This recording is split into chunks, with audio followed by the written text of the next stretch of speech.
ৰাজ্যৰ শিক্ষা বিভাগৰ কেইবাটাও গুৰুত্বপূৰ্ণ খবৰ, বিশেষকৈ টেট শিক্ষকসকলৰ চাকৰি নিয়মীকৰণৰ দাবী, বেতন সুৰক্ষাসহ আৰু ভেঞ্চাৰ স্কুলৰ শিক্ষকসকলৰ বহুদিনীয়া সমস্যা, তেওঁলোকৰ বিদ্যালয়সমূহ প্ৰাধিকৰণ কৰাৰ দাবী।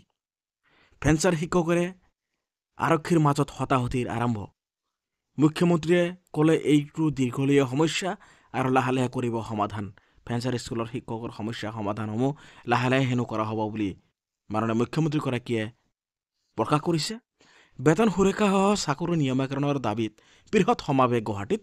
শিক্ষাগুৰুৰ গৰ্জনত এইবাৰ গুৱাহাটীৰ উত্তাল প্ৰতিবাদ। 25,000 ঠিকাভিত্তিক টেট শিক্ষকৰ গুণোৎসৱ পদ বৰ্জনৰ হুংকাৰ।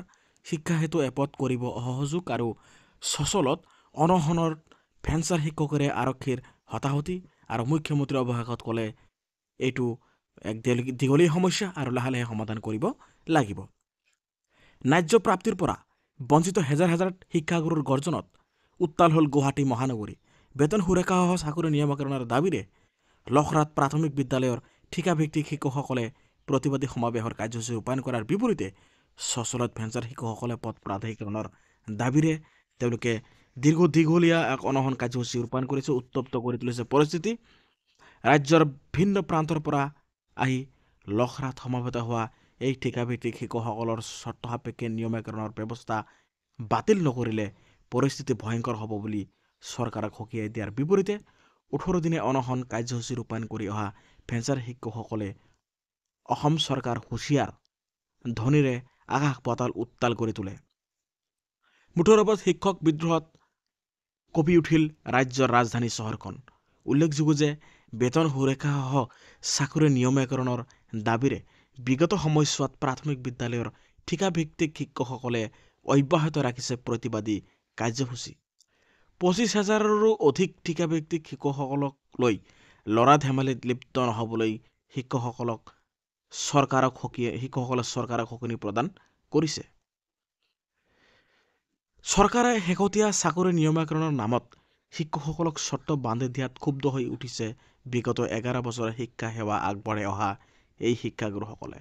ফলত লখৰাৰ উদয়ন কৃষ্টি সংঘৰ খেলপথাৰত এক বিশাল সমাৱেশৰ আয়োজন কৰি শিক্ষকসকলে চৰকাৰক সকিনি প্ৰদান কৰে।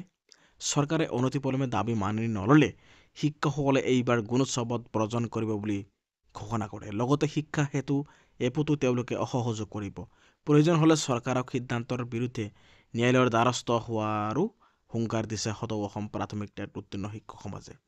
2016 চনত বিজেপিয়ে নিৰ্বাচনী প্ৰতিশ্ৰুতি দিছিল যে চৰকাৰ হলে একোখন কেবিনেটতেই এইসকল শিক্ষকৰ চাকৰি নিয়মীকৰণ কৰা হ'ব।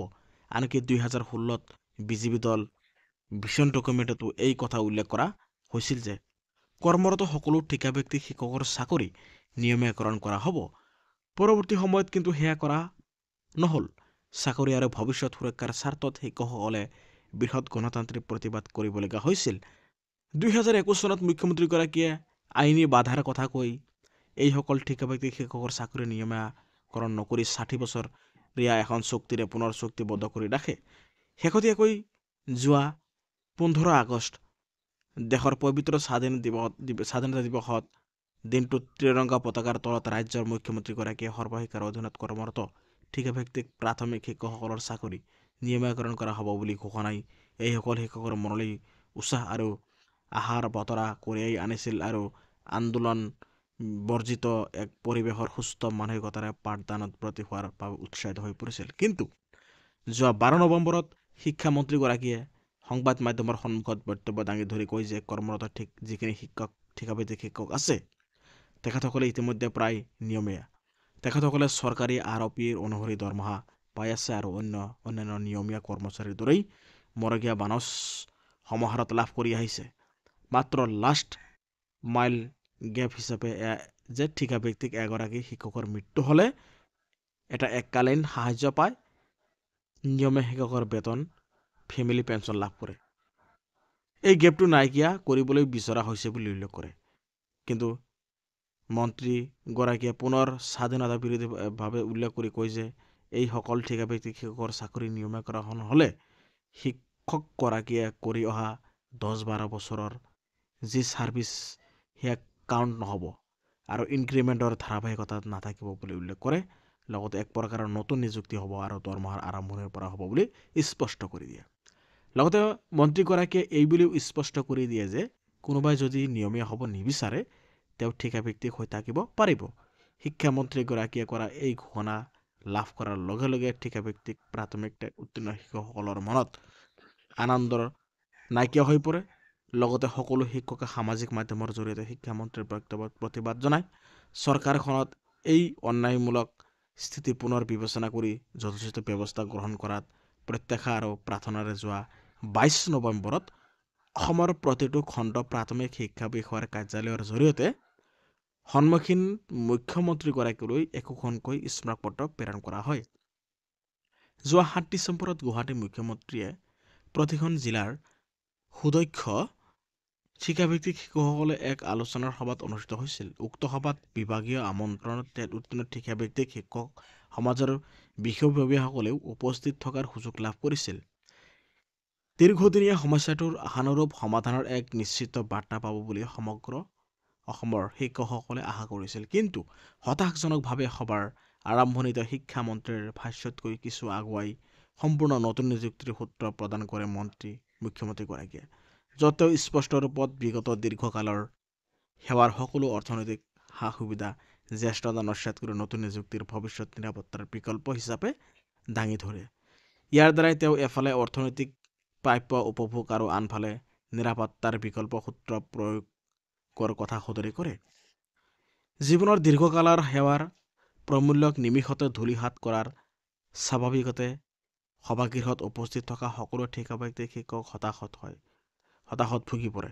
পৰৱৰ্তী সময়ত শিক্ষক সমাজৰ কাৰ্যনিৰ্বাহৰ সমান্তৰালভাৱে লখৰাত উদয়ৰ সৃষ্টি সংঘৰ খেলপথাৰত এক বিশাল শিক্ষক সমাৱেশৰ আয়োজন কৰা হৈছিল, য'ত মুকলি খেলপথাৰত মুকলি আকাশৰ তলত প্ৰখৰ ৰ'দকো নেওচি অসমৰ বিভিন্ন প্ৰান্তৰ পৰা অহা হাজাৰ হাজাৰ শিক্ষাগুৰুৱে সংকল্প গ্ৰহণ কৰি মুখ্যমন্ত্ৰীলৈ এটাই বাৰ্তা প্ৰেৰণ কৰে যে সদৌ অসম প্ৰাথমিক উত্তীৰ্ণ শিক্ষক সমাজৰ অন্তৰ্গত প্ৰায় 25,500 ঠিকাভিত্তিক শিক্ষকৰ এজন শিক্ষকেও চৰ্তা আৰোপ কৰি নিয়মীয়া কৰিবলৈ ওলোৱা সিদ্ধান্তক কোনো কাৰণতে মানি নলয়।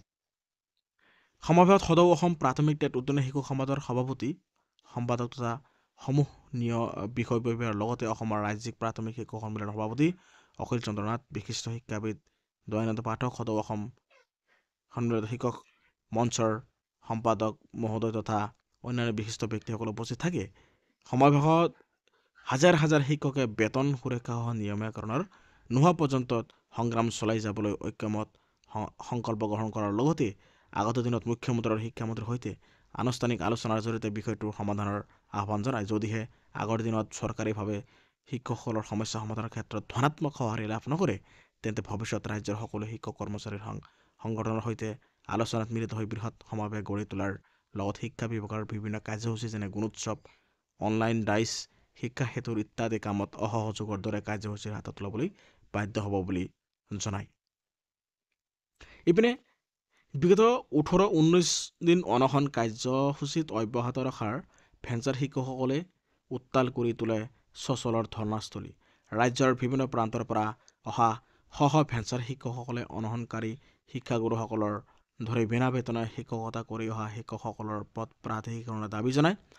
প্ৰথম অৱস্থাত অসম চৰকাৰ হুঁচিয়াৰ, শিক্ষা বিভাগ হাই হাই, মুখ্যমন্ত্ৰী মিছলীয়া, আমাৰ দাবী মানিব লাগিব, আমাৰ পদসমূহ প্ৰাধিকৰণ কৰক আদি শ্লোগানেৰে উত্তাল কৰি তোলে পৰিস্থিতি।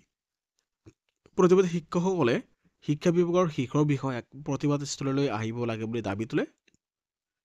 এটা সময়ত ক্ষুব্ধ শিক্ষকসকলে ধৰ্ণাস্থলীৰ পৰা ওলাই ৰাজপথলৈ যাবলৈ চেষ্টা চলায়। ফলত আৰক্ষী আৰু প্ৰতিবাদকাৰী শিক্ষকসকলৰ মাজত ঠেলা হেঁচাৰ সৃষ্টি হয়। ধৰ্ণাস্থলীত কিছু সময়ৰ বাবে বিৰাজ কৰে উত্তেজনা। অৱশ্যে আৰক্ষী প্ৰশাসনে শিক্ষা বিভাগৰ বিষয়াক ধৰ্ণাস্থলীলৈ অনাৰ ব্যৱস্থা কৰিব বুলি আশ্বাস প্ৰদান কৰে।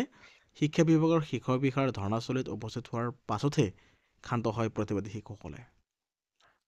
ইপিনে ভেঞ্চাৰ শিক্ষকসকলৰ প্ৰতিবাদী কাৰ্যসূচীৰ সন্দৰ্ভত এক প্ৰতিক্ৰিয়া বক্তব্য কৰে মুখ্যমন্ত্ৰী ডক্টৰ হিমন্ত বিশ্ব শৰ্মাই। তেওঁ সংবাদ মাধ্যমৰ সন্মুখত কয় যে ভেঞ্চাৰ শিক্ষকসকলৰ ৰাইজে অনশন কৰিছে, মাজে মাজে কাম হৈ আছে আৰু এইটো সমস্যা থাকিবই। এইটো এক দীঘলীয়া সমস্যাসমূহ লাহে লাহে সমাধান কৰা হ'ব বুলি তেওঁ উল্লেখ কৰে। গতিকে ৰাজ্যৰ শিক্ষকসকলৰ যি প্ৰতিবাদী কাৰ্যসূচী আৰম্ভ কৰিছে, অৱশেষত মাননীয় মুখ্যমন্ত্ৰীগৰাকীয়ে তেওঁলোকক